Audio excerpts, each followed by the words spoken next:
Welcome to The Explainer. Today, we're cracking open the communication playbook of truly great leaders. It's that skill that can take a simple speech and turn it into an actual movement, and we're going to break down exactly how they pull it off. And honestly, President Ford just absolutely nailed it with this quote. This one idea, it's the bedrock for everything we're about to talk about. See, effective communication isn't some kind of soft skill. It's the core skill for anyone who really wants to lead. Okay, so to really get why this is so critical, let me tell you a bit of a cautionary tale.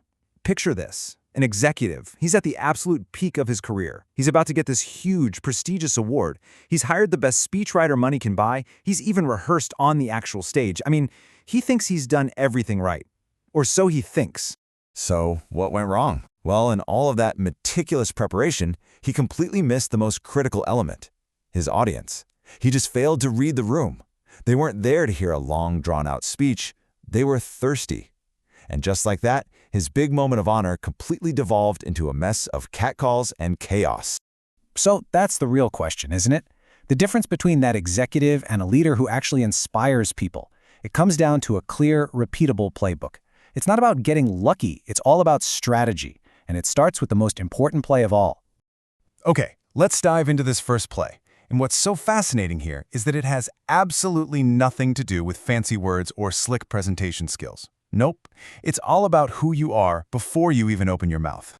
Think about it. Before anyone is going to listen to your vision or your strategy or your big call to action, they have to believe in you. Trust is the absolute currency of leadership. If you don't have it, your words are just noise. So, the crucial point here is that credibility isn't just some vague idea.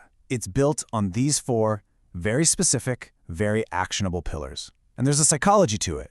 When you speak the truth and you don't hide bad news, you're building logical trust. Our brains see you as a reliable source of information. And when you never overpromise and you actually follow through, well, that builds emotional trust.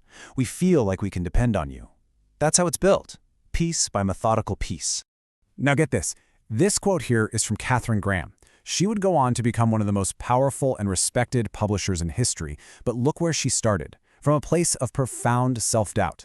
This just brilliantly illustrates that credibility isn't something you're born with, not at all. It is earned through action, through perseverance, and, like we see here, a willingness to be brutally honest about the journey. All right, let's move on to our next play. You can see how these things build on each other.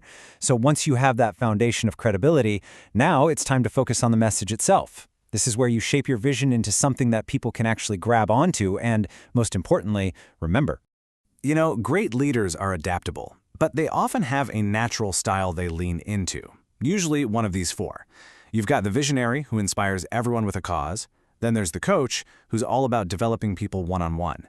The transformer is a master of persuasion. And of course, the expert, whose power comes from just knowing their stuff inside and out.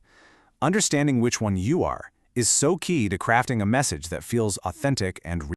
And if you want to see the power of a clear, potent message, wow, look no further than this. In what was Britain's darkest hour, Churchill didn't give them complex strategies or, false hope. He gave them brutal honesty and one single, unforgettable goal: victory. It was a message that was simple, it was powerful, and it was perfectly matched to that terrifying moment. And it rallied an entire nation. Okay, on to play 3. So, you've established trust, you've crafted your message, now comes the hard part. You have to deliver it in a way that truly connects. This is about moving from just being heard to being felt. The legendary baseball owner Bill Veeck was an absolute master of this. He understood a fundamental truth.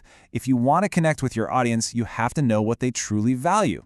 And for him, a ballpark wasn't just about the game itself, it was about happiness, it was about entertainment. And he put that philosophy into action in some of the most memorable ways you can imagine. This stunt with Eddie Gadel, it's legendary. And why? Because Veeck knew his audience didn't just want to see a baseball game. They wanted a story. They wanted a laugh. They wanted something they would be talking about for years and years. He didn't just put on a game, he delivered an experience. So what Veeck did here, whether he knew the official term or not, was a masterclass in a core principle of persuasion called liking.